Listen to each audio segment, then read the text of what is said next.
Just when he gets sent to a rival clan to check if they are plotting against the crown, our boy decides investigation is overrated and goes straight for a full bloodline wipe, which obviously does not sit right with his dad, who is literally the Demon King and not a fan of his son freelancing genocide without permission.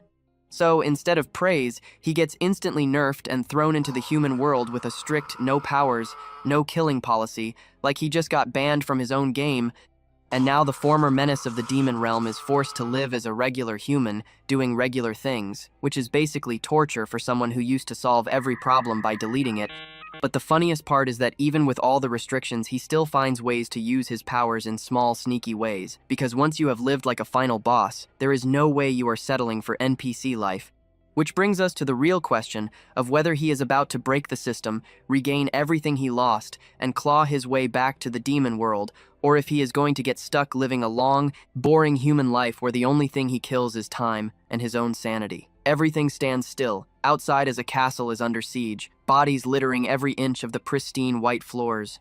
One survivor asks if he really thinks he'll get away with this massacre. Rabis Windika looks down on the runt. Did he really think that the clan would go unpunished for so long, and he should correct himself? This isn't a massacre, it's a whole execution carried out by House Windika. Rabis smiles and, with the swipe of his paw, eliminates the entire bloodline.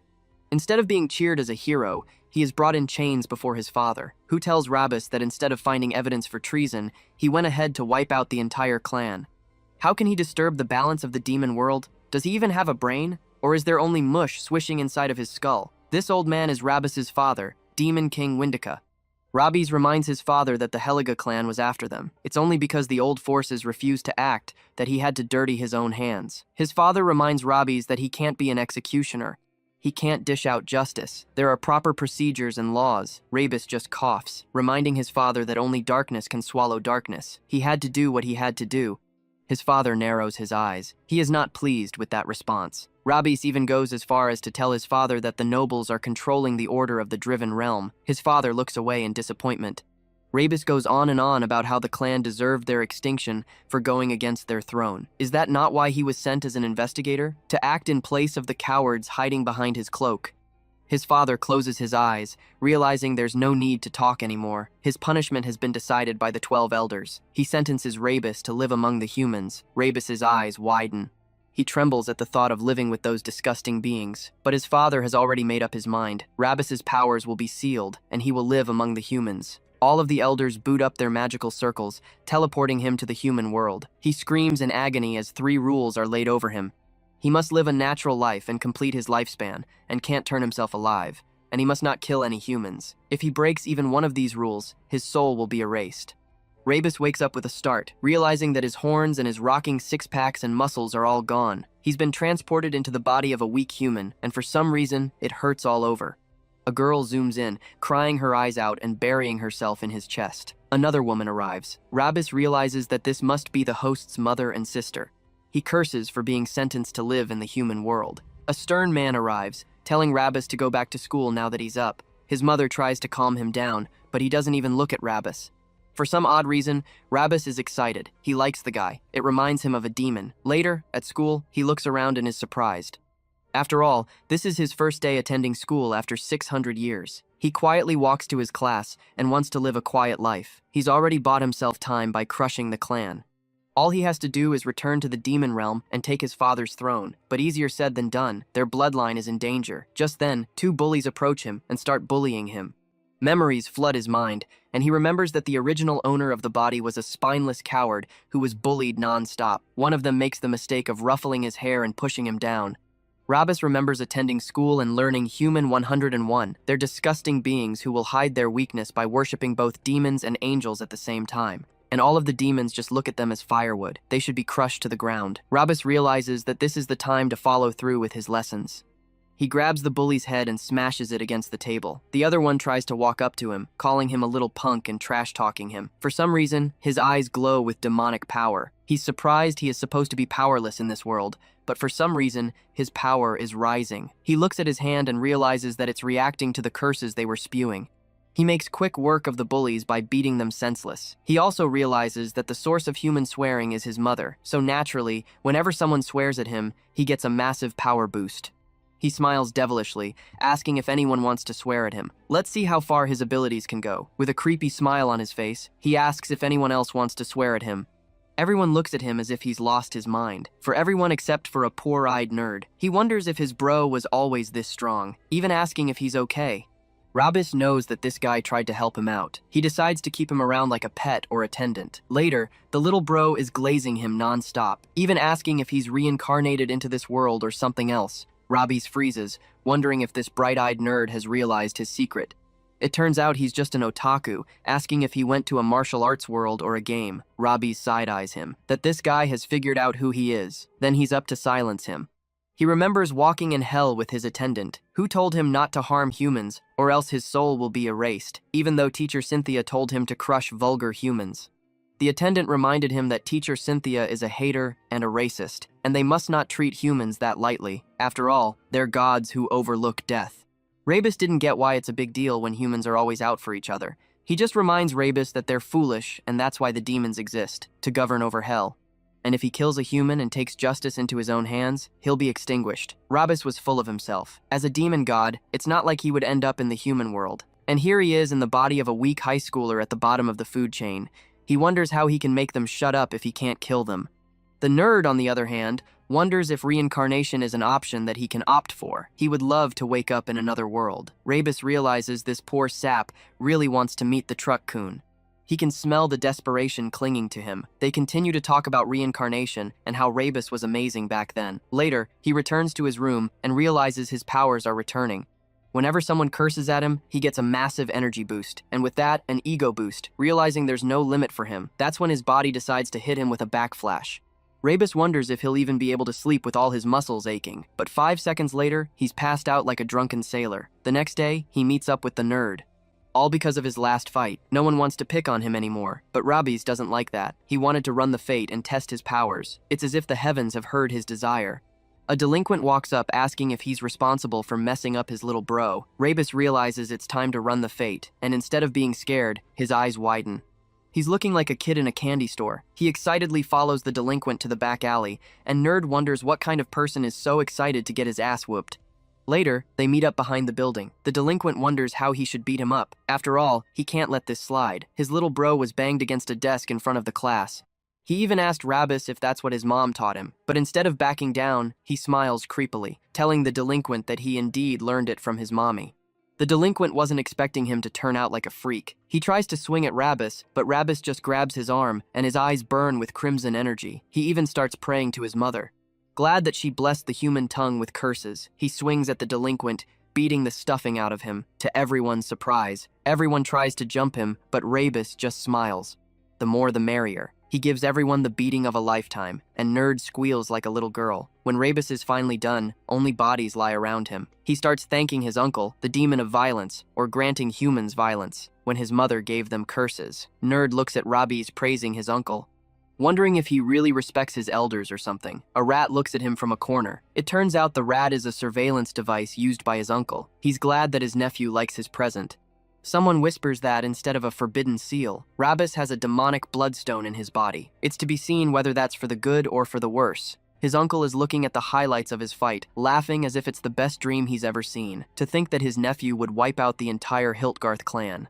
The steward's attendant reminds him that Rabis is a strong fellow. He always does what he wants. His uncle just laughs. He knows that his nephew is stubborn. It runs in the family. Still, to toss him into the human world is too cold even for the Demon King.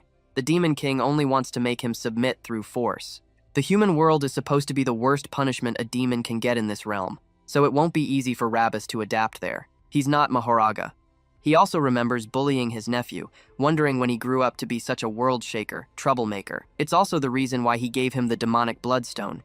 He knows that the worst sinners of the demon world are in the human world.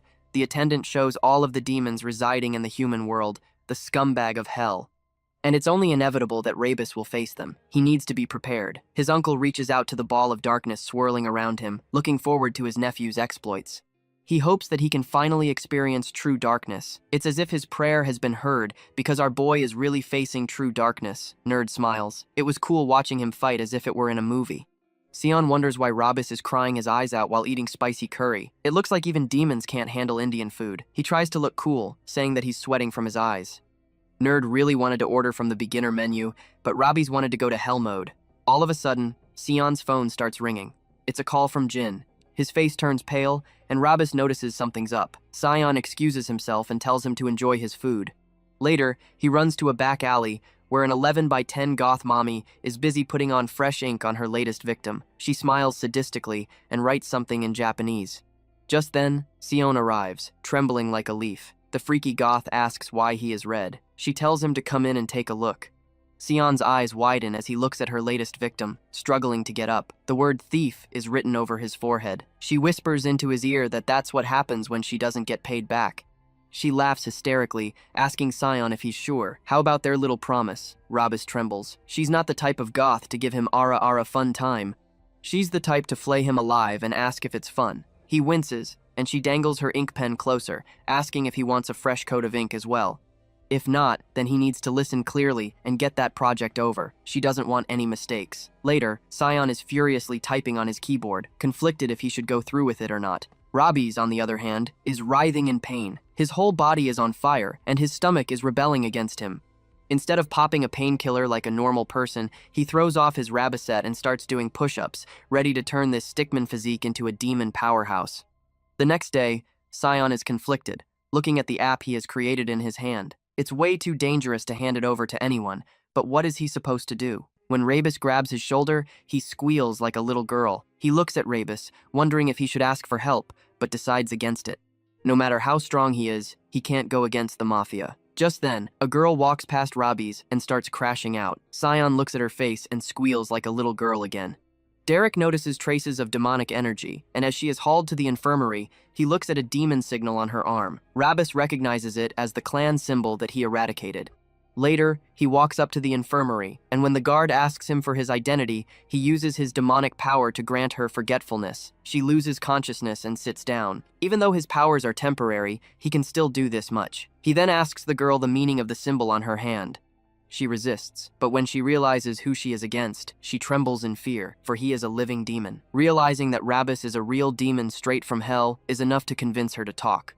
She really doesn't know anything. All she knows is that she wanted to join the crew and was asked to get this tattoo. Then she would get her pills. Robbie's knows that she is telling the truth, but she smells weird, funky. She remembers smelling this scent in the demon realm. As a kid, he was going into the restricted areas with Bombay, teasing him and calling him a chicken for being cautious. They went into the deepest part and came across a fellow demon child with flowers growing all over its body. They looked at the flowers, and Rabbis yanked one out. It was squiggling disgustingly. They were gnawing flowers, and the smell coming off this girl resembles that. The girl apologizes and asks for mercy. Rabbis also falls silent. A bear looks at him, realizing that Robbie's has already run into the first demon in this world. Later, he visits Jen's tattoo shop, trying to discover the truth between the gnawing flowers and the tattoos. A group of delinquents is walking around holding rare candies. Now that they are a tech company, they can distribute their drugs easily, but they are also scared of the side effects of the drugs. Rabbis looks at them and notices the tattoos on their body, resembling those of the girls. He asks if they got it from Jen. One of them tries to tease him by patting his face. Rabbis also pats his face, but he pats it so hard the guy goes down like a sack of potatoes. He then gives the second guy a free smile makeover. Then he kicks the third one, senseless. The fourth one brings out his blade, but Rabis just wheels around and smacks the snot out of him. The first one gets up again, but he looks freaky as hell, forcing Rabbis to kill him. Rabbis notices the demonic energy growing stronger around him. The guy lashes onto Rabbis, and Rabbis realizes the drug must be boosting his physical abilities. He accidentally trips, and the guy clenches his fist, ready to give Rabbis a taste of his own medicine. Later, Jen is presented in front of a guy who asks about the status on the app. They are also caught with the one who was skimming the blue ribbon. The guy pleads for mercy over and over again, promising not to do it again, but the guy just picks up blue spider lilies. No wonder Muzan couldn't find them. This guy has been gatekeeping them for a while. The rat continues to apologize over and over again, but the man just looks at him with cold eyes, stabbing him with the blue spider lilies. Even Jen is shaken. The rat continues to plead for forgiveness before being impaled in the other socket by the blue spider lilies. The man tells everyone there are no second chances. He then turns his attention to Jen, telling her to stop whining and bring the app. She fidgets and runs away, calling nerd over and over again. Sion looks at his phone, which is ringing, and picks up. Thankfully, instead of Jen, Rabus is on the other line, asking if he knows anything about the gang, and about Jen in particular. Rabus asks Scion if he really knows Jen. Nerd asks how he knows, and Rabus remembers seeing her name flash on his screen a while back. Scion frantically tells Rabus not to get involved with her. She is nothing but bad news. Rabis, on the other hand, is out here looking for her. He needs to confirm something, but she is not at her tattoo shop. He then notices a weird cat sitting by some stairs. Nerd quickly puts on his coat, telling Rabis not to get involved with her. He will be there in a minute. Rabis hangs up and looks at the cat, desperately trying to draw attention away from herself by playing with a bell. Rabis calls out to the furry creature, realizing there is a demon, isn't she? The cat yelps, confirming that she was a rat the other day, and then a bat, and today she is a cat. Rabis asks what exactly she is. It turns out she is a human-to-world monitor sent from the demon realm. She posts to watch over the prisoners and ensure no rules are broken, and she has also been tasked with looking over Rabis. Though her demonic energy is way too weak, she is still a demon. She asks Rabus how he noticed. Rabus reminds the cat that it's standing on 2 legs and that's not how cats act. But enough with the questions. He wants to know who's controlling this creature. The cat freezes, and it turns out Bambi is looking at him through the cat's eyes. He asks Bambi what he is doing, and Bambi just laughs. Does he need a reason to look over his friend? Rabus asks what his game is. Things are different from what he knew. Can prisoners really use their demonic powers in the world? Bambi tells Rabus that there are exceptions. He will eventually figure it out on his own. Rabus then asks Bambi about the glowing flowers. The flowers are banned in the demon world for being too dangerous, but here he smells them a lot. Bambi reveals that the clan's influence has spread into the human world. The demonic realm administrators know about it. He then tells Rabus to go nuts, clean the world of the clan once again. Rabus asks for more details, but Bambi hangs up and the cat regains its consciousness. Later, Jin is panicking because Nerd is not picking up his phone. She's calling him over and over again, and then asks another subordinate to meet up with her. They're going to catch that son of a gun. Rabis, on the other hand, asks the monitor if she knows a lot about the world. She agrees. She has to look at all the prisoners by rotating between them, and her detection abilities are really useful as well. Rabus tells the cat to switch to her true form, and sure enough, she turns into a cheerful girl with blue hair. When he asks for her name, she doesn't have one, so he names her Street. Street is surprised. Even though she's not for the streets, she's still thankful for the name. She then starts telling Rabus all about the human world. Meanwhile, Sion is running completely breathless. He remembers running excitedly when he won the Grand Programmers Award just to be apprehended by these goons. He had won 5 million yen. Jin, on the other hand, told him that he's worth much more. He was put into a white van. The man asked why he was making a fuss. There is 50 million yen next to him in a briefcase.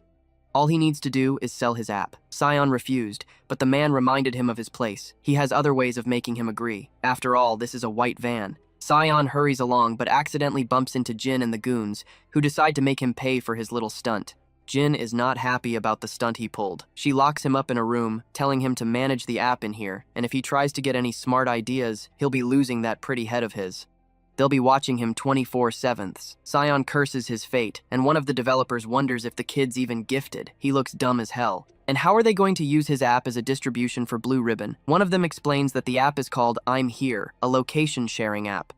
A slap to the face puts the nerd in his place as he starts coding. The app he's created is I'm Here. The leader arrives, explaining that this app is the core of their Blue Ribbon operation. After all, they need buyer information, so what they'll do is get their location information and expand their business. They're finally going to jumpstart their sales and show what Blue Ribbon is about. Later, the class is buzzing with excitement about the new app. They can add each other as friends on I'm Here and even get 30,000 yen as a reward. These dumb kids don't know that when an app is free, they are the merchandise. Everyone is sharing their location with each other. Getting money and even getting pop-up ads about Blue Ribbon, a diet pill that can make them look as hot as Sydney's sweetie. Later, Jin looks at her phone and smiles. The stats about their sales are crazy. Too bad they couldn't find out which punk wrecked her ink parlor. She looks at the CCTV, but it's been blocked by a rat, a bat, and a cat. When the new shipment arrives, she is asked to go to the collection ground. Rabus meets up with Street, asking what's the word. She explains that Blue Ribbon is a drug that has been spreading in human civilization. The same one he found on the hands of the delinquent he beat up. Gnome flowers seem to be the main ingredient, but without a host, they can't grow. How can it exist when they wiped it down to the seats in the demon realm? Street also investigated everything about Blue Ribbon. It's spreading among humans as a diet pill. Though she is not sure how they got the raw materials, Rabus calls her useless in 3 different dialects. Can't she do anything right? She nervously explains that the finished product is transported at high speed. They can't follow where it's coming from, but if they follow the demonic energy trail, they might be able to get to the manufacturer. Rabis pokes her forehead, telling her to start thinking smart. And does she report everything to Banbei? If so, then she needs to choose her master. If she chooses him, she'll live a life of luxury after he serves his sentence in the human world. Street imagines herself as a demon queen. That in us is enough to have her pledge her loyalty to Rabis. Rabis accepts her as his familiar and looks at Bambi. Soul leave her body. They decide to go where the blue ribbon stock is concentrated. They finally arrive in a parking lot, and Rabis punches one of the trailers, but it doesn't budge. He then looks at a funky smell fills the air, a smell worse than a Discord mod's room. He realizes that this is what blue ribbon is made of. Back in the day, when Rabis used to be all about running the fade, he went toe-to-toe with his uncle, who called him an arrogant little brat. Even though he is weak, at least he could have been adorable. He tried his best to defend against his uncle, but his uncle was way too strong. With a single punch, Rabis was sent flying off a cliff. As he was hurling towards his imminent demise, his uncle just laughed, asking if he was really okay with dying at a place like this. Through Uncle Kor, he then leapt from the cliff, going after Rabis, realizing that he is alive. He turned his attention to a flower bed filled with corpses, realizing that this was the gnawing flower horde. They decided to burn it to the ground. The gnawing flowers are something. Even before light and darkness were divided, the flowers only wanted one thing: the destruction of the entire world. That's why they were discovered by ancient cavemen. They devoured celestials and tore demons apart. The flowers only want destruction, and that's why his uncle burned them all. Rabis is surprised to see such a large horde of gnawing flowers in the human world. Just where did they come from? The middle world is a place that neither side has claimed. Neither darkness nor light has any claims to this world, so it's only natural that they would grow here. But even according to human history, they are supposed to have been wiped out thousands of years ago. He asks Treat if she knows anything, but just then someone flashes a light on them. Jen arrives, asking if he is the scumbag who crashed her ink shop. Rabis realizes that things are about to go down. He asks her about the raw materials of the flower and if she is aware what it's made of. She just laughs, asking if Rabis is here to steal their company secrets. Rabis just sighs. He doesn't like dealing with idiots, but it looks like he'll have to teach them a lesson. Jen is prepared for the worst. She fishes into her pockets and gives her thugs a fistful of rare candies. They look at her and start slobbering, asking if it's free. Jen just smiles and tells them to fudge over Rabis after eating the candies. Rabis tells Treat to run away. She'll only be in the way with her current power level.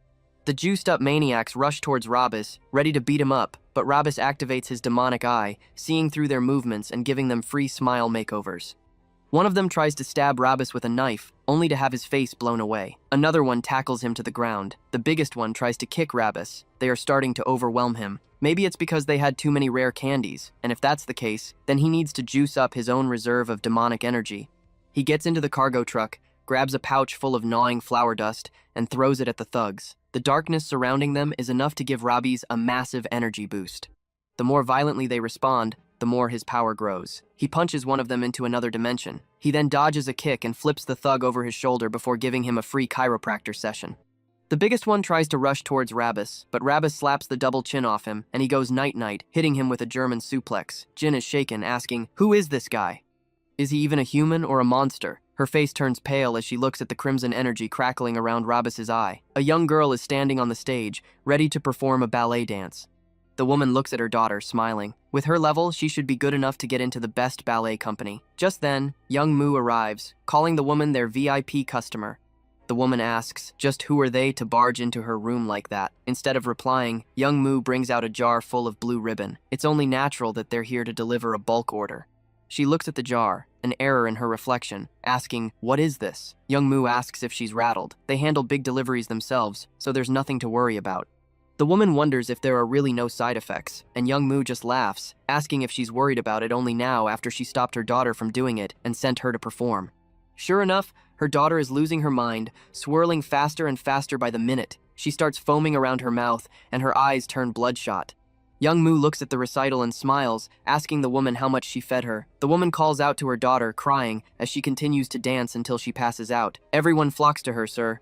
She curses young Moo, asking why there are side effects when he said there would be none. Young Moo just laughs. If only she stuck to the proper dosage, there would be none. But she just had to pump her daughter full of drugs to get her into the ballet company. Now she'll have to buy blue ribbon for life, whereas her daughter won't be able to live without it anymore. As she is wallowing in despair, he gets a call from Jin. When he picks up, Jin apologizes over and over again as Rabis cuts into the live stream, asking if he's the one who makes blue ribbon. Young Moo wasn't expecting a youngster to overturn his operation. Rabis tells Young Moo that they need to talk. He hangs up and tells the woman he needs to leave for something urgent. Rabis, on the other hand, wonders why humans even do drugs. Are they so stupid and arrogant that they think they won't get addicted? Do they really think they are built different? Clinging to this small candy for happiness, she looks at Young Moo, relieved, flashing across her face. Young Moo asks if Rabis is looking for him, and Rabis wonders why a mere human has gnawing flowers in his grasp. Hearing Rabis call him a mere human stirs a repressed childhood memory, a memory where he was hunched over his dad, who OD'd. Instead of being worried about his father, he was worried about where he would get drugs from. He started stomping on his father, trying to give him an advanced version of CPR. Surprisingly, it worked, and instead of bringing his father back, he brought a demon into his body. The demon asks Young Moo if he's sorry about his father's death, and if he wants, he can ask for his father's revival. Young Moo didn't want any of that crap, he just wanted drugs. The shadowy figure gave him a gnawing flower, telling him to use it and to plant it in corpses, and whoever denies his power, they should die by his hand. He remembers laughing his head off before piercing his father with the flowers. Recently, he has wondered if he's really just a mere human. Rabis realizes that he made contact with a demon, and that's why he's acting so tough. He tells Young Moo that he's not sure what trashy demon he's putting his fate in, but his luck has run out. Young Moo asks who decided that, and tells his lackeys to rush forward. Street runs away, and Rabis makes quick work of them. On the other hand, the woman is hunched over her daughter, grabbing the jar of ribbons. They've launched successfully and are en route to becoming a global company. Once people are hooked on it, they can't live without it, all because of the app Scion has created. Scion looks at the screen, desperately wishing for the heavens to send a savior. What he doesn't know is that hell responded to his prayer, and Rabis is here to bring an end to this drug ring. Young Moo remembers the demon's word to kill anyone who gets in his way. He plops 3 pills into his mouth, ready to bring an end to this whole charade. The demon told Young Moo to kill anyone who got in his way, and that's what he's decided to do tonight. Jin reminds Young Moo not to take Rabis lightly. He's way too strong to be a high schooler. He might be connected to the people making the new drugs. Rabis's curiosity is piqued. What is all this about new drugs? But before he can question further, Young Moo arrives, his fist a few inches away from Rabis's face. Rabis manages to parry the blow and realizes that he is way too fast for a normal human. Young Moo, on the other hand, wonders how Rabis can block all of his blows.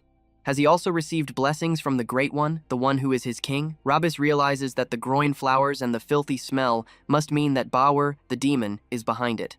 Young Moo freezes, asking how Rabis knows about his king. Rabis just laughs. Of all the pathetic people he could have served, he chose the weakest demon in the packing order.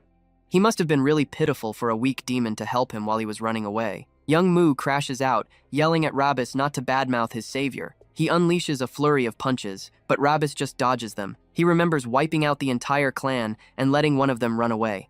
Not because he felt pity, but because he didn't want to be bothered by chasing after him. And now that demon is being treated well in this world. He asks where that son of a gun is hiding. Young Moo yells, calling Rabis a colorful word for insulting his lord and savior. His power boosts even further, for anyone who insults his lord will meet death by his hands. He starts beating Rabis and getting the upper hand. He then pins Rabis and starts punching him over and over again, yelling like a maniac. Rabis's uncle looks at his fight, and Bombay realizes that the gnawing flower has fused with the death subject. He really thought that Rabis could take him on with the demonic bloodstone embedded in his body, but it looks like they are wrong. At this rate, his soul will be erased. Uncle just laughs, asking Bombay if he knows what Rabis hates the most. The thing he hates most is filth. He's got a cleanliness obsession and can't stand anything dirty. If that's the case, then keep this man away from Discord mods. All of a sudden, Rabis grabs Young Moo's fist, calling him a dirty little scumbag.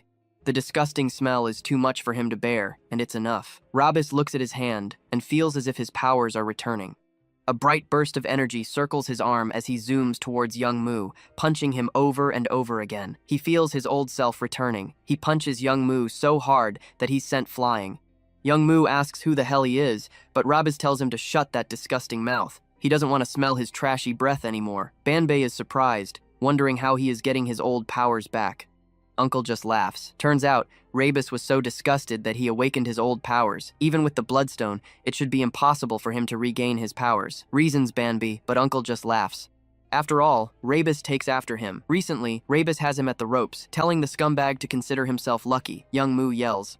He tries to go for another fistful of growing flower powder, and that infuriates Rabies. Rabies gets ready and punches him so hard that he helps young Moo rest on a comfortable pillow made out of concrete. Rabies then covers his nose with his hanky, saying that the smell is really awful. Sion looks at the screen, and tears pool around his eyes. This is not what he wanted. His life was always controlled, fixed school, forced relationships inside a locked college, and when he did get outside, he was bullied relentlessly and had to keep his head down. He just wanted people to find happiness and get along, but this app wasn't made so someone could sell their lousy drugs. He furiously starts punching on the keyboard. All the other users ask what the hell is going on. Why is there a bug in the app? It's acting all crazy. Sion rushes towards the door and blocks it with a chair. The attendants yell, "What the hell is he trying to do?" It turns out Sion has decided to grow up here and delete the app permanently, even at the cost of his life. He desperately tries to delete the app faster, and also clicks on a mysterious red icon in the corner of the screen. Just then, the employees crash into the room through the window and smack him across the face, giving him the Will Smith treatment. Others try to get the app to stop. Sion realizes that this is the last time he'll be able to delete the app. He grabs a shard of glass and swings it at the man attacking him. He then grabs a fire extinguisher and puts some distance between them. The app is almost deleted. One of them grabs him by the throat, calling him a son of a gun and pinning him. Sion starts crying. In the end, this is the most he could do. The Gen Z hippie calls him a little punk, but just then, Rabbis arrives, his demon eye glowing in the mist. How dare this hippie lay a hand on his one and only attendant? The man freezes, and Rabies decides to ruin his man bun. The others try to attack Rabies, but he makes short work of them. He then looks at Sion, asking if he's okay. Sion remembers the day he made the app. It was a place where people could get along with each other, talk, and share locations. And seeing how Rabies was taken away by the bullies, he even added a feature. If the user tapped on a red icon, their emergency location would be shared on their friend list. Sion promised to come help him no matter what if he is ever taken away again. Rabies shows him the app, and Sion is moved to tears that he downloaded it. Relief floods his body. Street, on the other hand, is taking away Jin, but she manages to break free. Rabies is satisfied for now because all the glowing flowers are gone in a cloud of flame. Firefighters are trying to put out the fire. Sion looks at the street, and Rabies realizes that his uncle is using him to clean the streets, and he's not going to let it slide once he gets back. Sion asks Rabies if he really needs to go to the hospital, but Rabies brushes him off. Sion is just glad that he saw the SOS signal. He didn't think Rabies would actually come. Rabies is about to blurt out that it's only a coincidence. Still, Street covers his mouth, reminding him of how a human relationship works. It's true that it's only a coincidence that he saw the screen and got to know through Jin that Rabies' friend was a captive over there. Street reminds Rabies to work on his relationship with Sion. After all, he won't be going back to the demon realm in only a year or two, and the way he's looking at Rabies right now is as if he's Sion's knight in shining armor. Sion is curious about Street and the unusual clothes she's rocking. He's starting to wonder if Rabies got into a bad organization with the way he switched up and now has hands to throw. He really doesn't want Rabies to be in some kind of deadly organization or to get mixed with the wrong kind of people. If that's the case, then only trouble will be coming after them. Rabies, on the other hand, reveals that he is the son of the demon king of the demon realm. Sion doesn't take him seriously, but when Street changes into her cat form, he's forced to accept that. Rabies stretches his shoulders. As he's fought all day, he decides to rest, and Street explains what's going on. But looking at that cat talk is the last straw for Sion to snap. He passes out cold. Meanwhile, young Ma is defeated and bruised. He really wants to kill Rabies at all costs. Just then, a clothed figure walks past the guards and approaches him, calling him pitiful. When he asks for another chance, the clothed figure tells young Ma it's time to talk. A female police officer notices a blue rapid candy. According to the reports, this is one of the most addictive drugs in the world. And just how in the world did it get approval from the Ministry of Food and Drug Safety? It's been spread among the young students, and now getting it out of the system is next to impossible. She then notices the guard standing next to the car passed out. She rushes in, but young Ma is nowhere to be seen. The clothed figure is Lord Bavor. Young Ma is desperately asking for another chance to prove himself, for a chance to kill that son of a gun who ruined his plans. Bavor, on the other hand, is just admiring a flower, asking if he knows how valuable this flower is and how hard he had to work to create this nursery. Bodies are littered all around the building, with flowers spouting from them. Bavor sighs. This is why he can't trust humans, young Ma yells, asking for another chance. Too bad he forgot about his own policy about no second chances. Bavor grabs the gnawing plant and stabs it into his eyes, causing him to scream out in pain. Bavor reminds him of the blood oath he swore.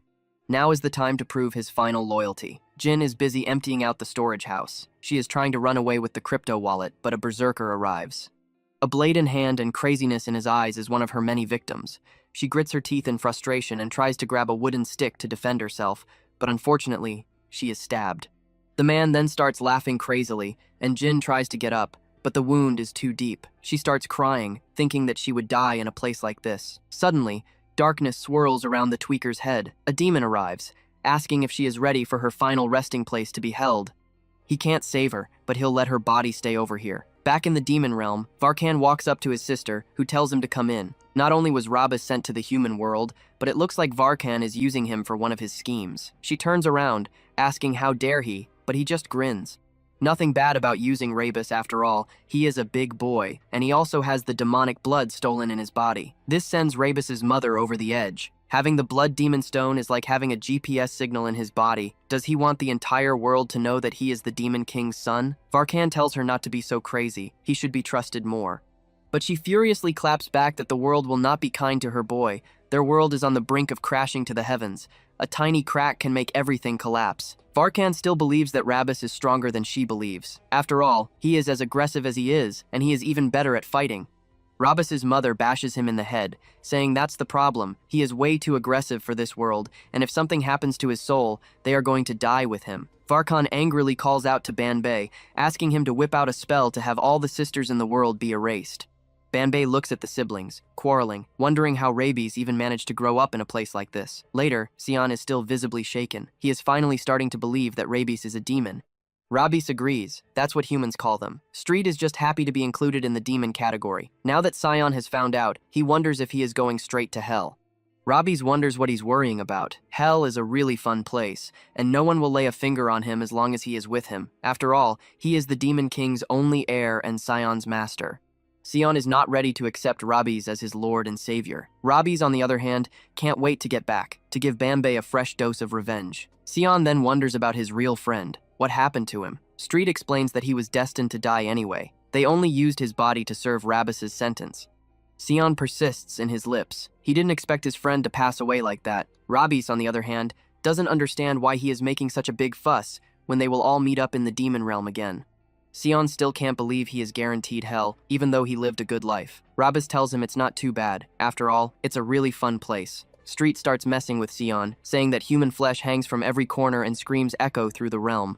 Rabis tells him to stop worrying about where he ends up and just keep treating him like he used to. He shouldn't blabber about anything. He then tells Sion that he is heading out.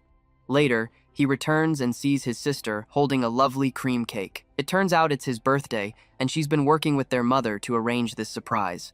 He puts on a hat and doesn't understand why a birthday is a big deal for this girl. He also notices a scratch on her cheek. It turns out she saved a grandma from being bullied by some kids.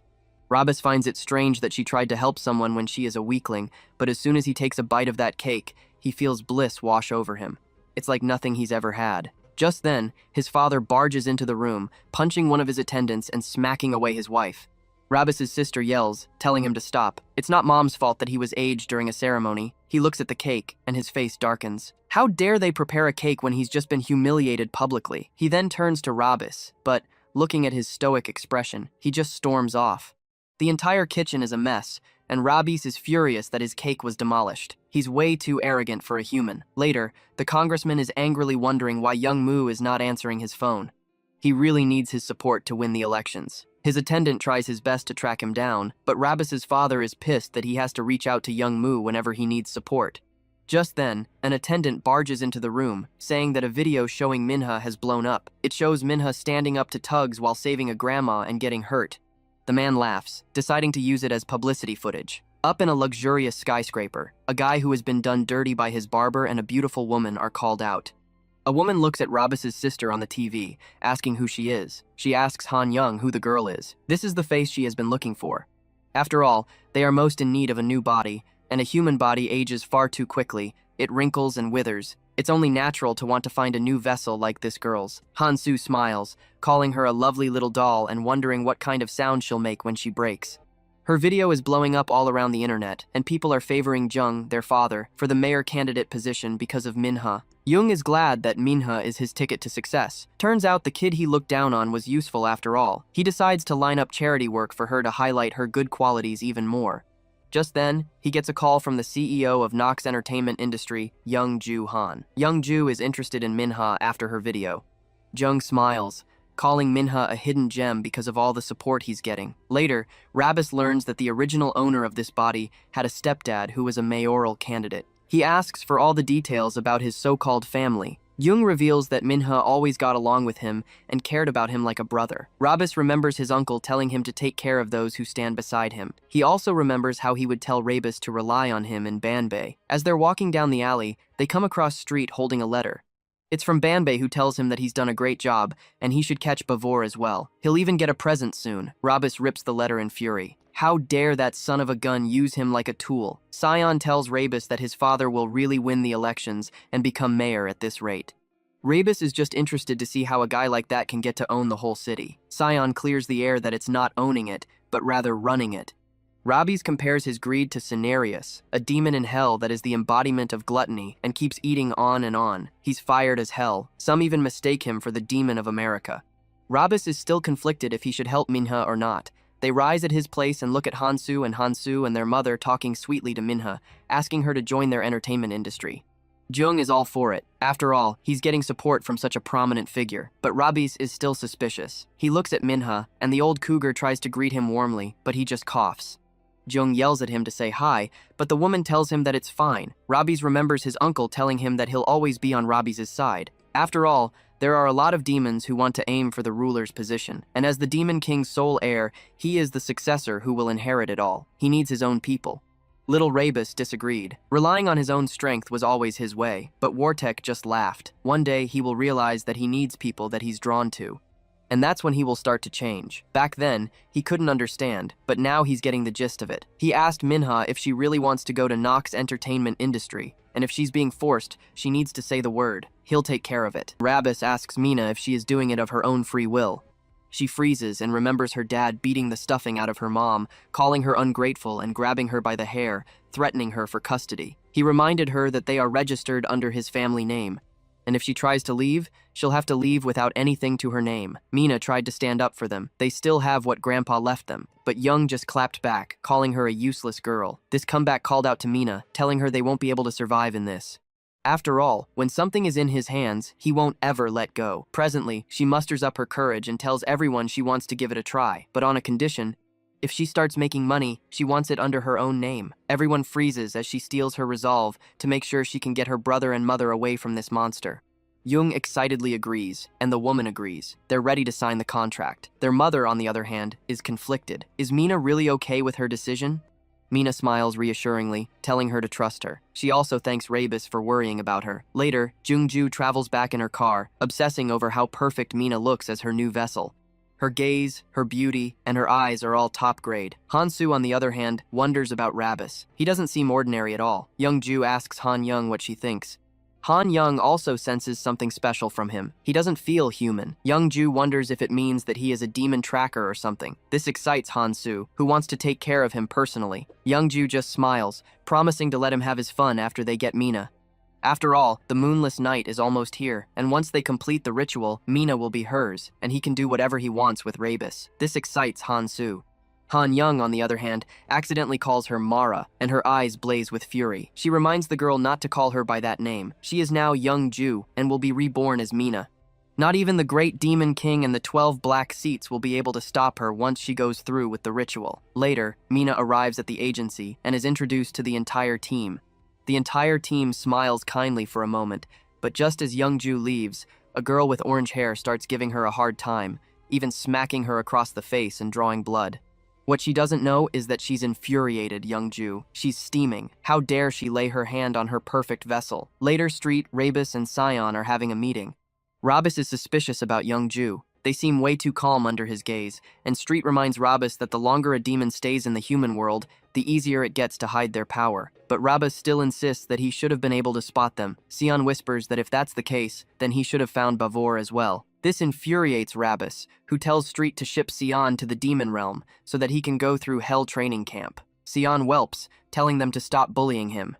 He then tells Street to find a way for him to use the Bloodstone power. He needs to get his power back, and while he tries to find a way, they need to go and investigate Youngju and the twins. Later, the orange-haired girl is walking around alone when she sees a blade shine in front of her. Han Young has arrived, and the girl realizes that it's the end of the road for her. She tries to apologize in vain before being sliced in half. The only thing she hears is Han Young wondering why she had to go for Minha's face. Youngju was walking around with her husband. They were the perfect couple, totally in love and with twins on the way. But just then, a disgusting blob of slime washed over them and started stalking them. Just when Youngju was asleep, the blob of slime shaped as a woman hovered over her, entering her mouth in one sweep, telling her not to worry, she'll raise the kids. That's how Youngju was possessed by the witch. When she regained consciousness, she smiled crazily. Her husband woke up asking what all the noise was, but Youngju grabbed him and zoomed towards the balcony. She raised her eyebrow, wondering why the woman was living with a cheapskate like him. The man looked at the face of his beloved with tears pooling around his eyes before being let go. He fell to his death, calling out her name over and over again. Youngju just nicked, grabbing her swollen belly. Later in the labor room, she was thrashing around, bad-mouthing every doctor in a 10-mile radius, and telling them to get these filthy things out of her. She also started cursing Rabus's mother, Ineas. The doctors looked at the twins in horror because both of them had black and crimson eyes. Later, Youngju complained about her body being wrecked because of childbirth. She looked at the twins and realized that they took part of her power. She told them to grow up quick and protect her as payback. Anyone who knew the original Youngju was surprised to see her party day in and day out, instead of raising her kids, as if she had become a whole new person. She used her charisma and her magic to get into the entertainment industry so that she could find plenty of new vessels and make them all her own. Her ultimate goal is to kill Aeneas with her own 2 hands. Presently, she is throwing an Oscar-worthy performance about crying for her missing idol girl. The detectives are running an investigation, and she is crying crocodile tears. They decide to wrap it up, and just when they leave, she pukes, a mouthful of maggots. She realizes that her body is falling apart, and maggots are crawling around. She really needs to change her vessel. Han Su clings to his mom, promising to get Minha ready in time. The twins arrive in front of all of the idols in training, telling them they will have to shift to the dorms. After all, one of them has been murdered, and they need to amp up their security. Minha is still unsure about living in dorms. She needs to be home with her brother and mother. This ticks off Han Young, who starts to threaten her, but Han Su reminds her not to put a scratch on their mother's favorite plaything. She tries to get Minha to understand. Minya realizes that it's not up for debate. She will really have to move to the dorm. She's also on edge because her brother is acting strange lately. Speaking of brother, he's casually curling a 30 kilograms dumbbell while Sion struggles with 8 kilograms. Rabus realizes his powers are returning, but at a sluggish pace. He needs to know how to use the stone, and Bambe has written him a letter telling him that if she shatters the stone in his eye, he can get a massive power boost, and he's also sending him another present. Street arrives, revealing that Mara is in Youngju's body, Mara as the Witch of Greed, one of the former 12 Black Seeds, and she's living in a stolen body. Rabus smirks. He realizes that the woman has been hiding here since she was banished. Back in the underworld, Aeneas was the belle of the ball. All of the other demonesses would gather around her, praising her for how beautiful and graceful she is. She would just smile, telling them that lips are only as beautiful as the words coming out of them. The other demonesses would be moved to tears by her noble actions. One of them even wanted her daughter to learn the refined speech of the nobles, so that she could resemble Aeneas. Aeneas just smiled, blessing her with a sharp tongue. Mara looked at her being praised, and jealousy brewed within her. A fellow demoness called her pretty. And Mara just smiled sadistically, deciding to bless her daughter as well. But instead of her blessing, she cursed her to writhe as a lump of desire until she dies. Nothing but greed and envy consumed her. Street realizes that Mara has always felt inferior to Lady Aeneas, and according to her, they've been like that ever since they were young. Soon, she joined the 12 Black Seeds, but was cast away from hell for stealing from the Well of Demon Souls. She escaped to the human world. Sion realizes that she's after Minha, and maybe that's because she knows that Rabus is actually the Demon King's son. Rabus doubts it. He wouldn't have been living a peaceful life if she had known. Either way, with a body like this, he can't take her on, much less the 2 kids she's got as bodyguards. Street decides to get her master to power up as soon as possible so that they can hunt them down. Later, Minha is grocery shopping with her mom. Her mom tells Minya to stop if she doesn't want to, but Minya just smiles reassuringly. She's still spooked by what happened to one of her fellow idol trainees. Her mother asks Minha if she really wants to become an idol. Didn't she want to become a veterinarian? Minha looks at a bag of dog food with longing. It will take time to fulfill that dream, But right now, she needs to get her mother and brother out of that house. She smiles cheerfully, telling her not to worry. She's going to be famous and make lots of money. Her mother still blames herself for remarrying that monster and giving them a hellish life. Manhwa tells her mother not to beat herself up. She remembers how good that man was before their mother married him. He fooled them like a skilled politician, but she'll definitely work hard and get them out. Later at the amusement park, Rabis smiles, calling humans pathetic for being scared of roller coasters. Sion points out he just puked up a bucket, and it's amazing how he can say that with confidence. Rabis refuses his puking allegations. He just had some indigestion. Later, they arrive at a haunted house. Street reveals that their target is a demon that slipped through their monitoring net. The demon can transfer screams into demonic energy to power itself up. They need to lure him with the best scream possible. They immediately look at Sion, and Sion whimpers that he doesn't know fear. He's never screamed once in his life. He then proves himself wrong by screaming like a little girl as Rabis drags him off. Inside the haunted house, Sion starts screaming over and over again until he catches the attention of the demon. The demon calls his screams the best he's heard, like a baby's first cry. He reaches out for Sion, but Rabis grabs his hand, wanting to hear how a demon will scream. Rabis smiles, wanting to hear that demon scream. The demon just laughs, asking what trash like him can possibly do in front of him. Green energy circles around Sion, entering the demon's nose. Rabis realizes that his left hand is the only weapon he's got. He rushes towards the demon, and the demon just smirks. Looks like an ant is trying to walk up to an elephant. Sion keeps screaming and powering up the demon. Rabis tells him to shut up. His screams are making him stronger. The demon under the hand is glad to have a screaming generator by his side. They continue to clash, but Rabis is losing badly. He's no match without his own powers. He's barely stronger than a normal human, but can't handle a demon of this level.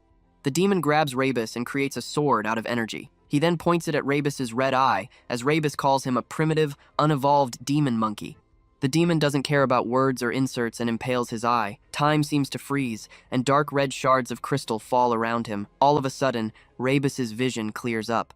It turns out Bambi had modified the condition of the bloodstone so that it could release its power once it was shattered. Bright bursts of crimson energy circle around his arm as he clashes against the demon. He's not an ordinary human anymore. The demon winces, looking at its steaming hand. Rabis tells Sion to keep screaming his lungs out. Sion wonders why.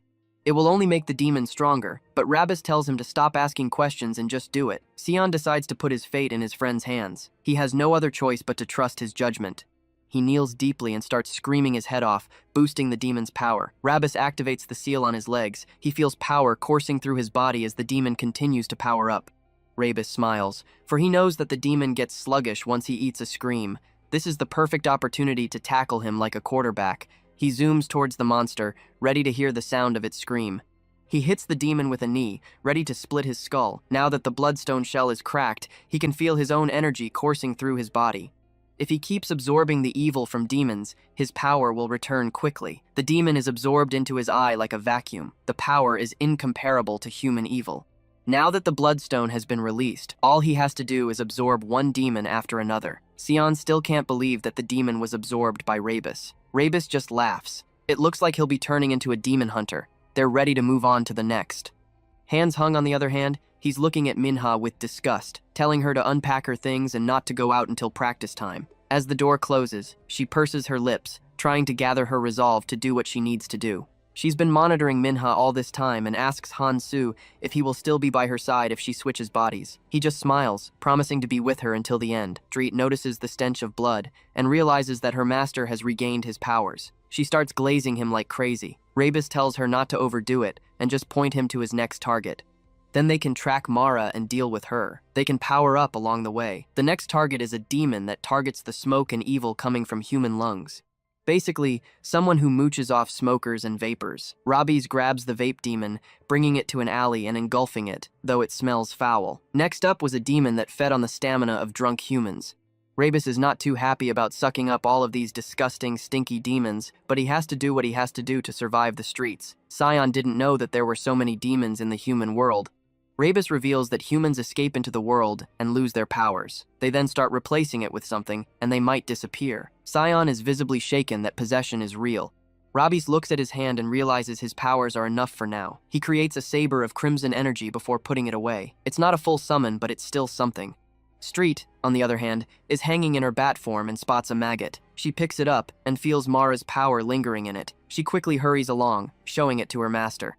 Meanwhile, young Ju and the gang are taking her new vessel for the sacrifice. She's drooling like crazy and looks like a true freak. Street quickly tells Rabis that something is up. They can now track Mara using one of her parasites. It looks like her body is breaking apart.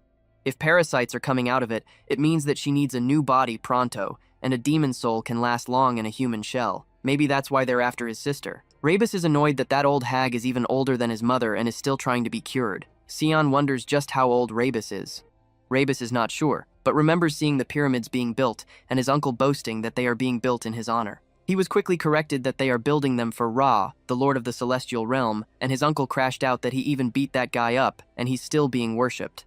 That must mean that he is at least 4,000 years old. Street wonders what they should do. Rabis's little sister might get eaten up by Mara. Rabis preaches that Minha is in real danger. Meanwhile, young Ju is carried by her children to the spot she has chosen. This is a gap between the demon realm, the human world, and heaven. But before they approach, they see another demon already in the middle of a ritual. The demon asks who she is, and she angrily yells that she is Mara, one of the 12 seeds, and she has marked this gap as her own. She might have been one of the black seeds once, but right now, she is nothing more than a sludge puppy living in a rotting corpse. Hansu looks at the corpses, wondering what these are. Bavor tells them to get away. They are his precious flowers. Hara knows that she is nothing more than a relic in a human body. But what about her children? They will protect her. Bavor is surprised to see the half-human, half-demon hybrids. She can't even protect her children. What a pathetic woman, but she just starts laughing. It's a duty of a child to protect their parents, and he needs to get those stinking weeds out of here. Bavor is ticked off that she called his sacred flowers stinky weeds. She is ready to give her children the order, and Bavor launches towards her, but Hansu intercepts it with a kick, telling him to stay in his place. Mara laughs. Good job, she tells her child. She remembers feeding them water from the well of demon souls. It took her a lot of effort to steal it, but now she had to feed it to her children. They would pass out crying from the immense power of the water. The spring is in the deepest valley of the demon realm, holding the tears of the gods that created the world, and the source of demonic power itself. It was the only thing that could satisfy her greed. She had decided to use the last remaining reserve of demon well water on her kids to make them strong, until she can find Sir Kael hiding in the human world. She would have to make do. Presently, Rabis is running towards the building Mara is in. Street transforms into her usual form, and Ron wonders if he has a plan to rescue Minha. He doesn't have a plan, he just tells them to go with the flow. Sion wonders why he has to go. He'll only be a burden, but Rabis reminds him that he can also be a useful shield. Street tries to hype him up that he can take them on himself, but Rabis reminds the little demon that she is also coming along. Minha is lying on a magical circle as the stinky weed demon asks for mercy, promising to do all of her errands. Hansu is all for it. He has to do so many annoying chores. It would be great to dump small stuff on him. All of a sudden, Rabis arrives, telling them it's great to see a druggie, a greedy witch, and 2 hybrid twins huddled into the same corner. They look at Rabis, wondering who he is. The weed demon realizes that he must be the guy who foiled his plans. Hansu also notices how he is different from others. Street starts glazing her lord that he is Rabis Windica, the last son of House Windica, and the one who massacred the Bavor clan. Hearing that is enough to set off everyone's blood pressure. Mara wants to kill him for being Aeneas's son, and Bavor wants to avenge his clan. Now that he is trapped in a human body, he can finally act. Rabis, on the other end, is unfazed. He tells Bavor to get out. Bavor yells, does he really think he can order him around? But Rabis roars, telling him to get out or lose his head. Bavor realizes that this man can still use his energy. He decides to book it, running away and leaping from the 20th floor of the building. He then tells Mara to act her age. Mara starts coughing up blood, wanting to see what will happen if her kids kill Rabis. Rabis also laughs, promising to kill her kids and see what kind of expression she wears. Han Yang creates an energy morning star. Han Young creates an energy blade. Things are heating up by the second. Han Su starts whirling around his morning star. He wants to take the glory and bring Rabis's head to his mommy. Han Su arrives, telling her brother to stop getting in the way. The siblings are at odds with each other, and Rabis realizes their teamwork is all over the place. Before either one of them kills him, he needs to make sure they tear each other apart. Sure enough, he gets between them and causes them to crash out. They're tripping over each other's attacks and not working as a team.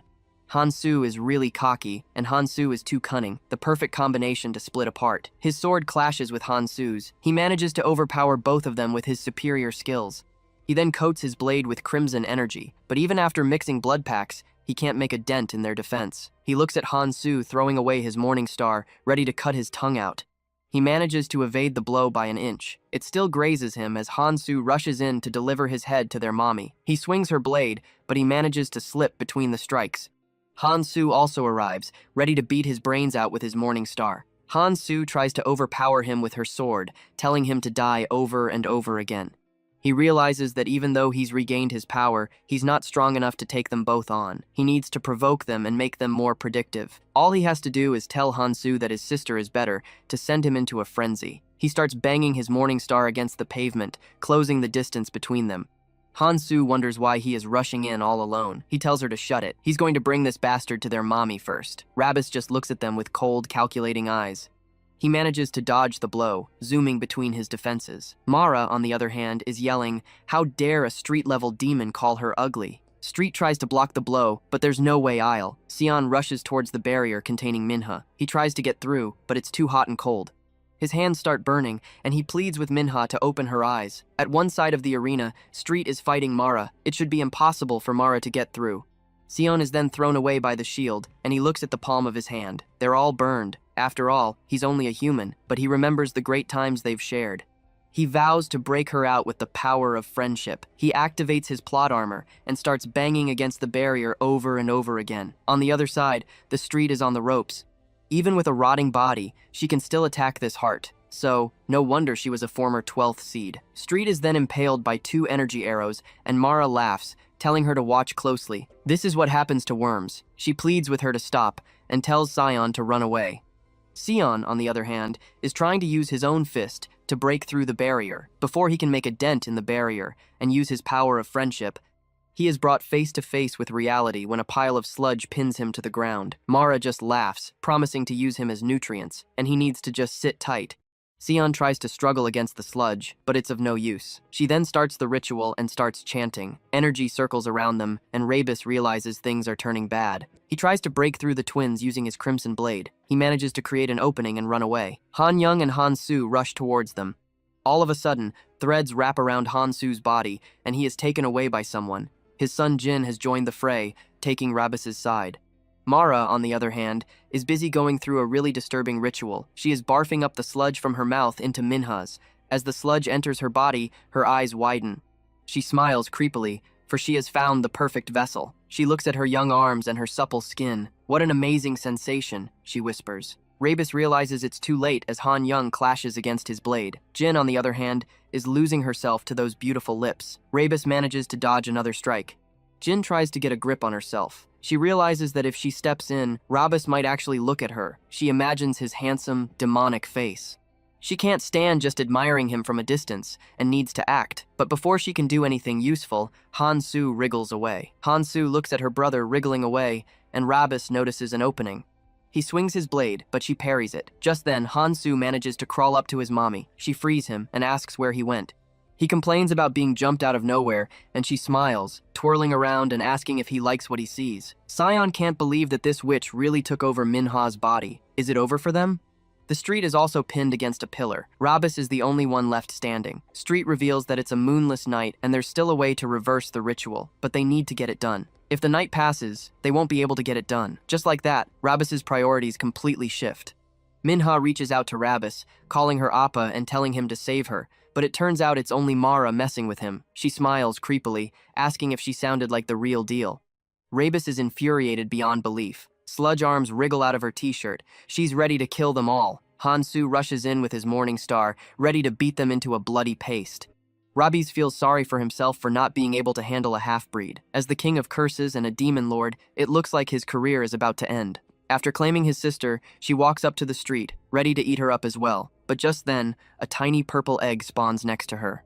As soon as it opens, red mist emerges from the egg, and a small version of Rabis pops out of it. Mara wonders what the hell is going on, and even Rabis is confused. Mara shields her face against the toxic fumes coming out of the egg. Jin takes the moment to rush to her Street and arm her with sick gloves. She tells Jin to use them and runs away. She then walks up to Sion, pulling the sludge out of his body and giving him a Glock. She explains that humans need to use these. She then runs away and makes a quick exit. Street looks at the sick gloves. They're brimming with power, modified with demon realm energy. Sion also looks at his new blicky, wondering why would Jin give him something like that. It also has a strange power that envelops his body and mind. He tries to struggle against it, but his heart is pounding like crazy. His head is spinning in circles. Mara shields her mouth, wondering where this thing is coming from and what their plans are. Just then, Street zooms towards Mara, claws outstretched. She swipes towards Mara, and she blocks it with her sludge tentacles, yelling that their outcome has cleared her day. No low-grade demon can harm her. Street yells, for someone who abandoned themselves to greed, she is a low-grade demon. Mara doesn't care about these insults. All she cares about is her power and perfection. She hits the Street with an arm full of sludge. The tentacles are getting thicker, and she needs to defeat her before she fully adapts to her powers. A drawn-out battle is not in their favor. Street also notices a thin tendril connecting her to her previous body. Turns out, as a human, Manhwa can't accept all of Mara's essence at once. She is using an umbilical cord to transfer her essence little by little. All they need to do is cut the umbilical cord connecting the two bodies, and they should be fine. Sion's breathing finally stabilizes, and he looks at the Blicky, wondering what he is supposed to do. He is not American. He then notices the umbilical cord as well. This means all he has to do is cut it out. He looks at the barrier and decides to shoot at it. Just then, something strange happens. His eyes burn with a pink light, and he looks at the barrier, and the code starts blinking over the surface. He realizes there is only a shape that can be converted into an equation. He starts tapping furiously in his holographic keyboard, solving equations and finally getting the answer he was seeking. He smiles. Now that he has the brain of an Asian and the weapon of an American, he is unstoppable. He uses his magical bullet to pierce the small opening in the barrier, cracking it open like a raw egg. Mara yells how he was able to break the circle, and Sion just hyperventilates. He calculated it with the equation and according to his formula, but he passed out before he could give her barrier-breaking 101 lessons. Mara is annoyed beyond words by this ragtag group of demons and humans. Just then, Street rushes towards the course and slashes it through ribbons. Mara slams into her, calling her a piece of trash for ruining her precious body. She won't lose to a low-grade demon no matter what. Street is only glad that her greed will be erased from the world now that her lord is free from taking care of her kid. Sure enough, he is done with his babysitting duties and is now to move on to Mara. Rabbis stands there with vape smoke coming out of his mouth and two unconscious teens in each of his hands. Han Yang apologizes to his mom. The guy was just too strong after he sucked the red smoke coming out of the grenade. Mara realizes that the gas current changed everything for the worse. Jin just smiles lovingly. She is glad that she drew blood from her big bro's body when he was bound in the demon realm. She was going to treasure it for her life, but she is glad it came in handy. She remembers Bonbi telling her that there is a special stone in Rabis's body, and if he is his original self, he will be able to regain his original power. She looks at Rabis, brimming with energy, and wants him to grow wild, just like before. Mara starts crashing out, calling her children useless brats, or they can't even handle a single demon. The poor kids are choked again by Rabis. They were fighting to the best of their abilities. 5 seconds before Rabis took a whiff of that supercharged demon serum, they get up and start attacking him. All 3 versus 1. Rabis, out of the blue, says that the cake tasted good. Mara wonders what he is talking about. Turns out he still hasn't forgotten Minha's cake and how it tasted. Like the celestial realm. Han-Soo yells at him for losing his mind. He is a demon, and yet he is talking about the celestial realm. Rabis, out of the blue, wonders if they have ever eaten cake, and Han Young yells that the only thing she does is throw stuff at his face. Rabis feels sorry for them and takes a drop of Han Young's blood. It reveals her memories. She scored perfectly on her test, desperately wanting her mother's approval, and Han-Soo had cleaned up the entire place. All they got were sarcastic remarks from her mother before she left. They were studying, cleaning, and doing everything they could to get praise from her. One day, they went to a cafe, and their mother was fuming over a baddie being hit on by a stud. She didn't like that girl. That's when Han Young got up and rushed into the girl, spilling tea all over her dress. Mara carted her away, but when she got out of the restaurant, she smiled and, for the first time in her life, praised Han Young. That's when something clicked. Han-Soo desperately wanted praise as well, and wanted to do the same. That's how they became her personal killing machines just to get validation from her. Each kill got them a praise and a kiss. Only love was dispensed conditionally. Instead of pitting them, Rabis approves of that parenting. He looks at all 3 of them rushing towards him and smiles, a sight truly fitting for demons. He decides to acknowledge them as demons worthy of being silenced by his own hand. When Mara looks back, she sees a reflection of work on the demon of destruction in Rabis. Han-Soo screams in pain as he loses his arm, and Han Young tells him to suck it up and not be an idiot. Rabis arises and clashes his blade against hers, asking if she is worried about her little bro. Han-Soo yells, calling his sister useless and telling her to get rid of this bastard. She needs to kill him now, or he'll kill her first. Rabis has had enough of this sibling core. It's time to end this foolish charade. Realizing that she can't block Rabis's blow, she grabs her brother and uses him as a meat shield, ruthlessly slicing him apart. As blood trickles from his body, he calls out to his mother, only to be met by sarcasm. Useless until the very end, she barks. She tells Han Young to forget about him and fight. Rabis smirks, and in his desperation, he pleads with his mother not to throw him away. Mara is furious, and she hits Rabis with slimed tentacles. Rabis knows that time is running short. If he wastes any more of it, Manhwa will never come back, and he refuses to accept that reality. He is also not sure how long this body will hold out. He decides to take a risk and zooms towards Han Young, biting into her neck and pumping her full of his blood. Mara freezes in place. Did he go to Muzan for training? Where did he learn that move?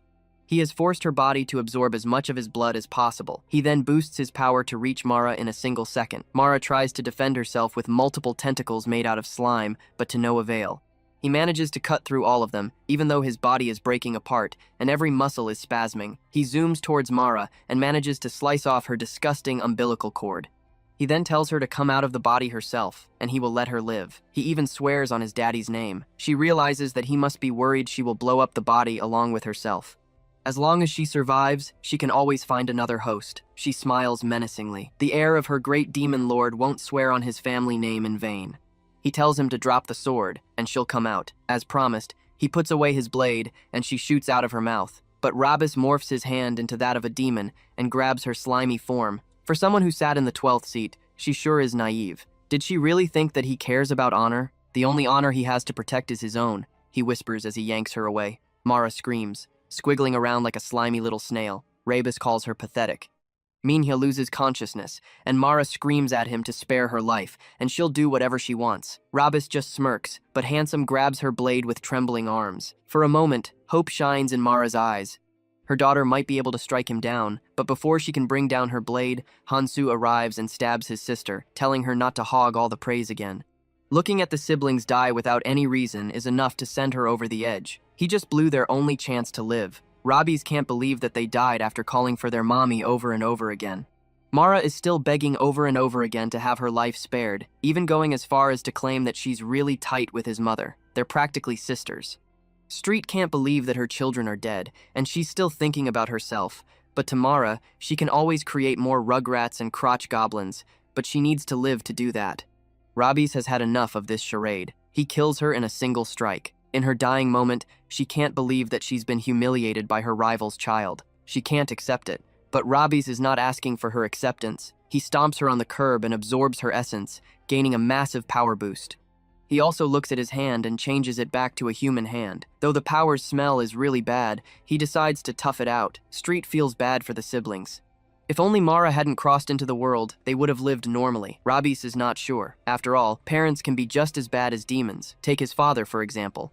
Gin is looking at him lovingly. Before she can go out, Rabis calls her out. Street realizes that she is Beltia, a famous weapon maker from the demon realm, and also the youngest daughter of House Murtano.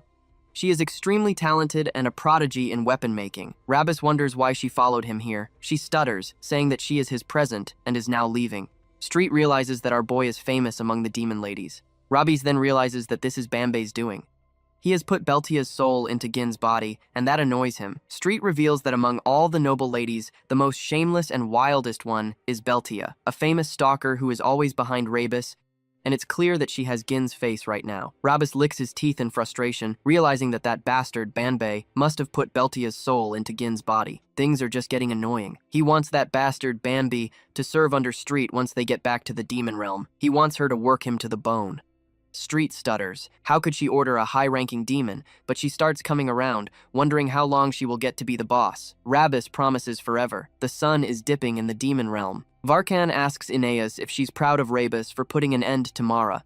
Aeneas isn't too stoked, and he reminds her that Rabis took the power from the blood he drank and cut through Mara's tentacles as if they were pudding. Surprisingly, Aeneas starts pitying Mara. She also tells Varkan to stop with his schemes. He has already executed Mara and escaped to the human world. That should be enough. She is very sick of her boy being in the human world.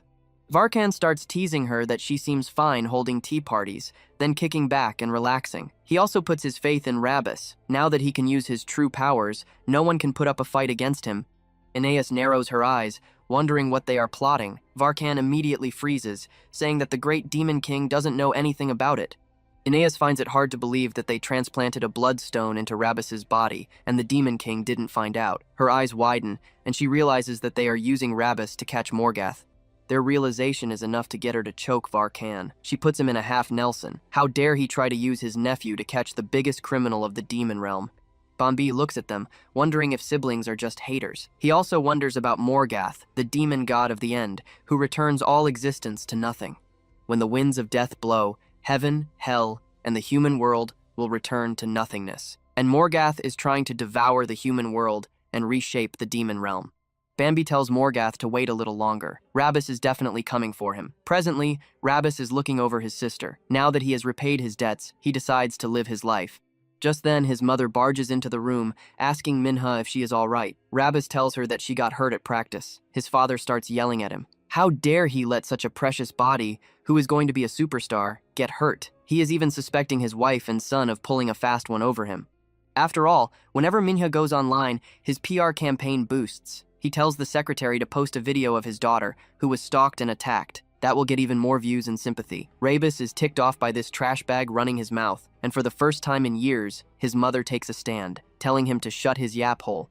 He has been mooching off their family fortune after her father died, and now he is trying to use Manhwa for his personal gain. Rabis really retorts that she is bad luck. Her ex-husband died, and now she wants to kill him as well. Rabis looks at him, and for a demon, being disgusted by his words means a lot.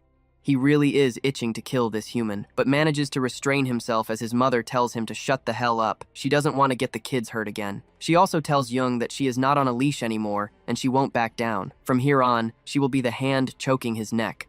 Robbie's really thought of her as a weak human woman, but right now she is resembling his real mother. With the emotional maturity of a toddler, his father starts screaming and throwing a tantrum. Meanwhile, in a military facility, Fort Vulture, a demon walks through the ranks, killing all of the civilians and launching a nuke. The general asks what the hell he is doing. The man just turns around, promising to let him live if he goes around and tells everyone that Morgath did it. Nukes immediately drop on a far-off country. The general closes his eyes in disgust as Morgath tells his lackey to go find the shard, also wondering why humans put such fun toys away. Thanks to the missiles, he managed to find the fragment he was looking for. Later, Rabis is talking to Sion, asking if his mother can divorce his father. But if that happens, that will keep all of the family money, and he can't imagine the look on his face if that happens.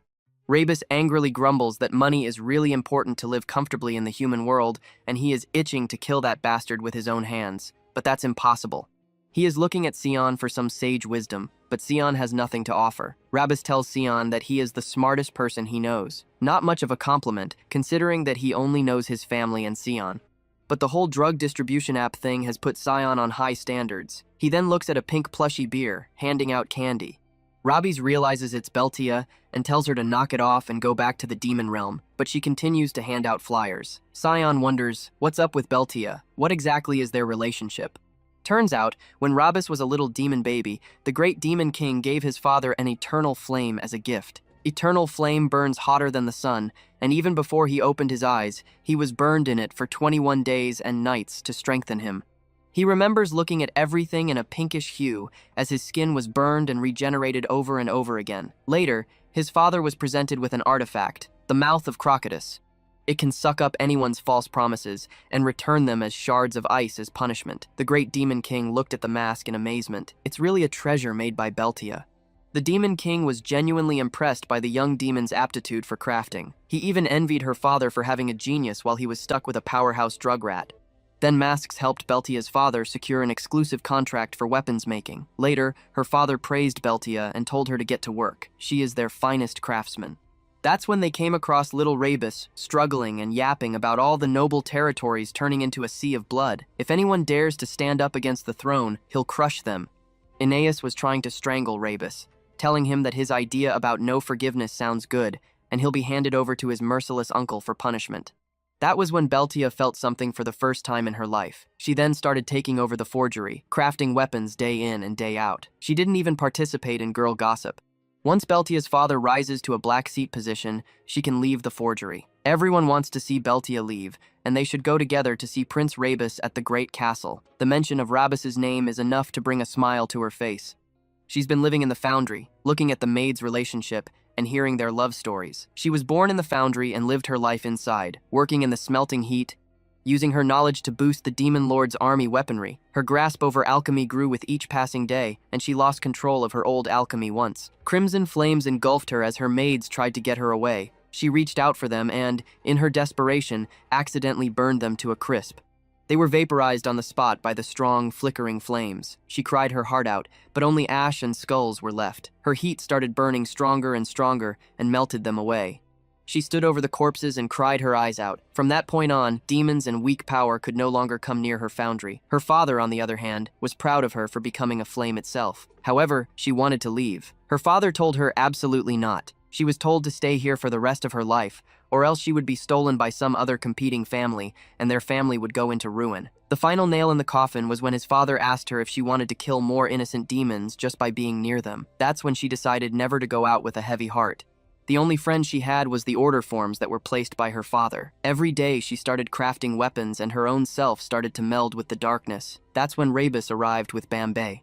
He wanted a sword exclusive for the next great demon king, but his father wasn't allowing it. He came here on his own to ask the alchemist, famous for making weapons, to give him an exclusive sword. The best blade in the 3 realms. They start talking about Beltia, wondering what kind of girl she is. They've heard that she's a demon born as a genius, and she's crafting weapons for every demon in the Demon King's army. Beltia looks at Rebus, recognizing him as the young kid being strangled by his mom. She wonders if they're actually looking for him, and her heart skips a beat. She desperately wants them to look at her. It's as if her prayer is heard. Rebus turns his attention towards Beltia, asking what she is doing over here. Doesn't she have school to go to? They're here to see the genius alchemist. Maybe she can show them where she is. As they're arguing about where she can be, Beltia reveals that she indeed is the alchemist they're seeking. Bambi can't believe it. Isn't the alchemist supposed to be terrifying, bizarre, who can burn demons to a crisp just by looking at them? Rebus leaned closer, wondering why a tiny little girl is a legend. Can she really make him a sword? Her mind starts racing, linking tiny with cute and concluding that Rebus is basically proposing to her by calling her tiny. In a desperate attempt to win his validation, she promised to make him the best sword ever. All she needs is a part of his soul. She needs to observe him day in and day out and make a sword that fits him. From that day on, she started observing Rebus and became his biggest stalker. She saw him swing a blade and even started thrusting over his well-chiseled body. After observing him for a long time, she dedicated and poured all of her effort and knowledge into one single blade, the Damra blade, a crimson sword that became part of Rebus's soul. Beltia is pacing around her room, her mind racing about what Rebus will think about the sword she has forged. Just then, Rebus barges into the room, asking Beltia to cough over the sword. It's already been 100 years. Beltia stutters. She is terrified about what he will think of the sword. What if he doesn't like it or gets furious? Rebus just sighs. He is going to eliminate the rebels, so he needs the sword. He even says please, but that please turns into begging in Beltia's delusional vision. That's enough to get her running. She grabs the sword, shoves it into his hands, and runs away, hiding behind a table and waiting for his judgment. Surprisingly, he loves it, the way his power naturally flows into it, the way it shines with a crimson glow. He feels that he can sweep through an entire army on his own. When he asks for a name, she reveals that it is called Doomra's Blade. He loves the name, and tells Beltia that he won't forget it for the rest of his life. Her eyes widened. In her delusional vision, that meant that they would be together for the rest of their life. She felt the same sensation as when she was burned in the primordial flame the moment she was born. She desperately wanted to have her path wrapped up in the flames and to exist for Rebus and Rebus only. She promises to look for him for the rest of her life as well, of course, with no physical touches, since she doesn't want to hurt him with those flames of hers that can burn anyone. Sion finds the story quite riveting. Rebus knows that there are heavy distortions in her vision, but why is he not looking at Beltia? They look at Beltia in Jin's body. She is waving around her head, cutely. He then tells Sion to ask whatever he wants. Sion wonders why he felt like a different person when he started using the blicky. In that moment, his mind was filled with thrill, and he was not usually that kind of person. Beltia reveals that it's nothing like that. It's only panic disorder. He was in the middle of a panic attack and dissociative identity disorder. Sion is crestfallen that it wasn't something cool like synchronizing with a demon weapon and becoming a demon himself. It was only mental health issues. She reveals that every soul carries its own unique energy. It's different from humans. When the physical body that holds the energy disappears, the remaining soul vanishes. And she can see all of that and can identify the energy the soul needs and craft a weapon to match it. She can only supplement a soul but not alter it. In other words, the reason why he got all excited when he got the gun was that the weapon matched his other personality. Energy-driven battle junkie that has never burst out until now. Sion didn't realize that he had that side to him. That's enough for her social battery, and she puts on her bear costume and runs away. Rabis tells her to go back to the demon realm already, but she angrily asks that they'll be together forever. He clicks his teeth in frustration, calling out to the son of her gun, Banbei, but then he arrives, wearing 6 shades. Rabis wonders why the hell he is here, but Bombay warms up to Sion, telling him that the intellectual glasses dude must stick to the brute with no brain dude. After introductions, he wonders if Rabis has realized the real reason for sending him to the human world and why he got the bloodstone.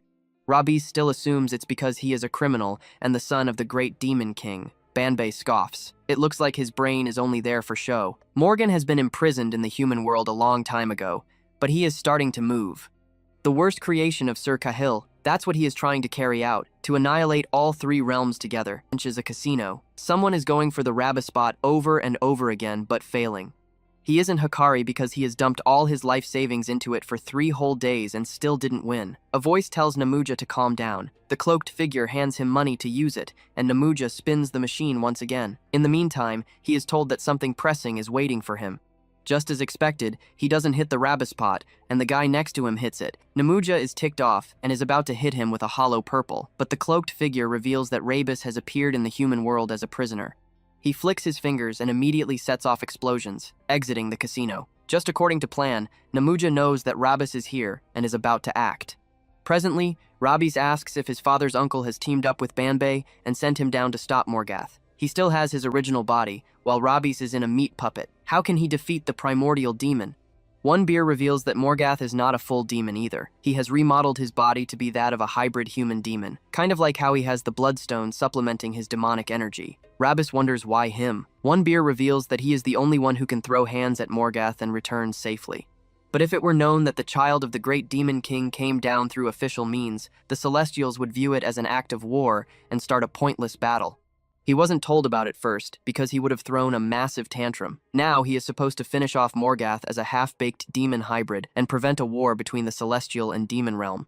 After all, if the demon realm troops descend into the human world, the Celestials will treat it as a war and rush in. Banbei smiles for someone who is only a muscle-headed freak. He is spot on. Now that he has Mara's power and a friend to help him, he should be unstoppable. Rabis grits his teeth, wondering if his father has thrown him away, if his uncle is sick of him, and if he has decided to take the demon throne instead of him, because none of this is making sense to him. How is he supposed to kill Morgath with a body like this? Banbei reminds him that he has Beltia by his side, even tries provoking Rabis for being a scaredy cat, and surprisingly, it works.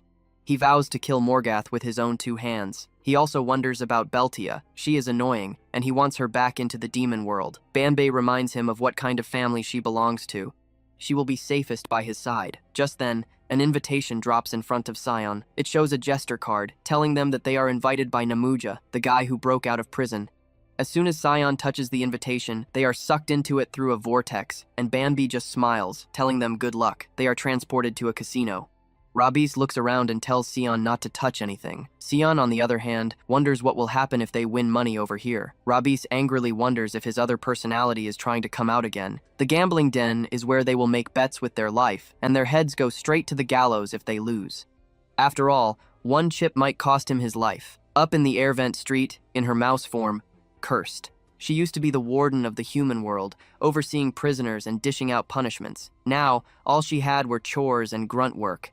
Ever since she met Lord Rabis, she has not been able to watch over her prisoners. Currently, she is spying on Jung as he is about to punch his password into his account. She remembers Rabis's instructions to get the password or the combination to the safe to get that money back, and to think that a demon would be riddled with such responsibilities is pathetic. Jung, on the other hand, is on the verge of crashing out, because in 1 week the mayoral elections will be held, and he still does not have the public's overwhelming support.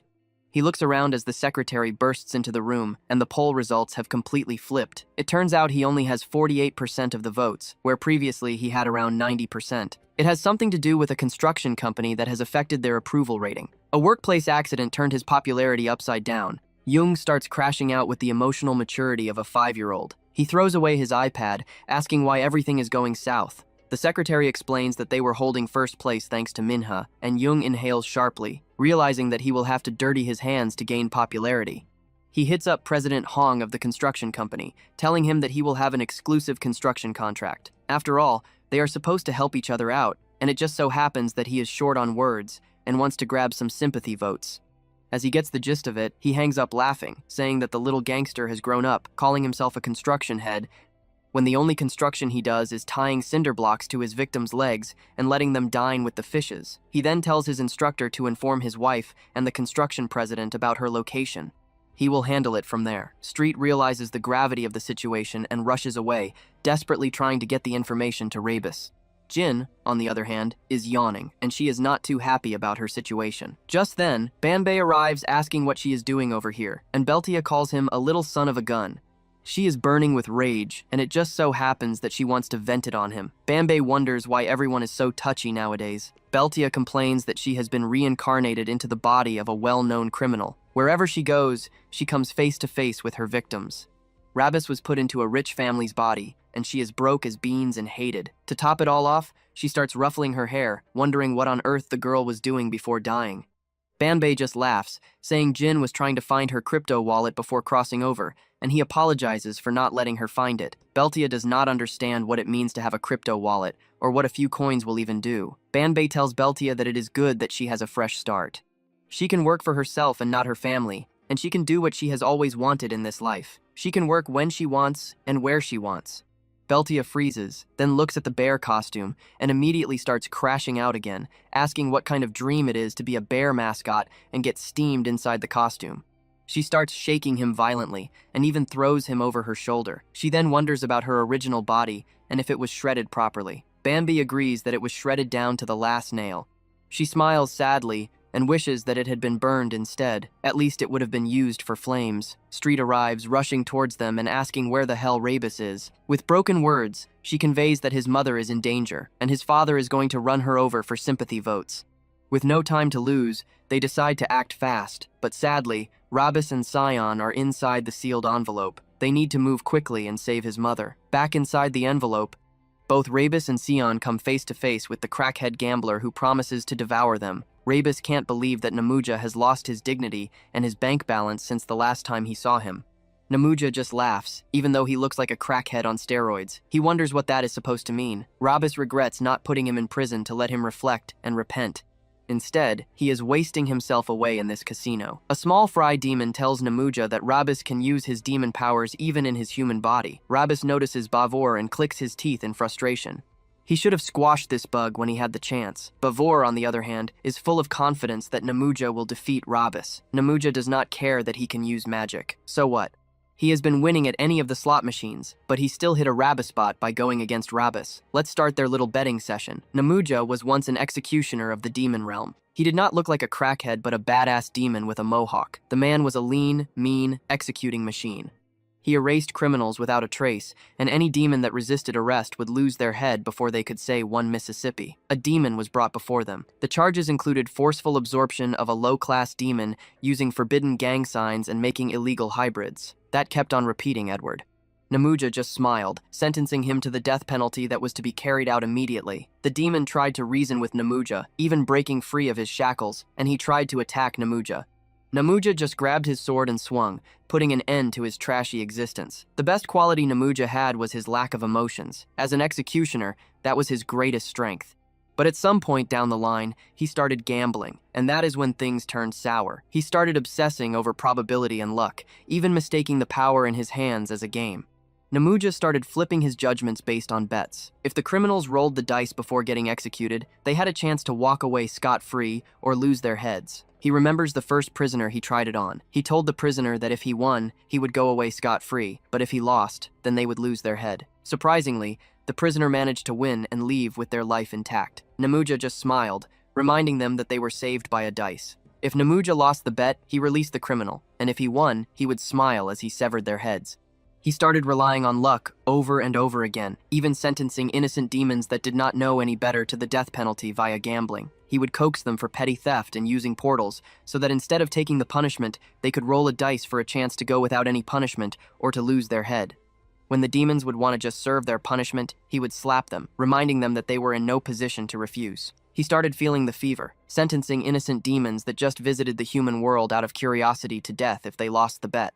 He started taking pleasure in their deaths, and he also started devouring them, a taboo in the demon world. He started sipping their flesh, bones, and fear, even their souls, and that was a strict taboo. He began to feel pleasure in breaking it.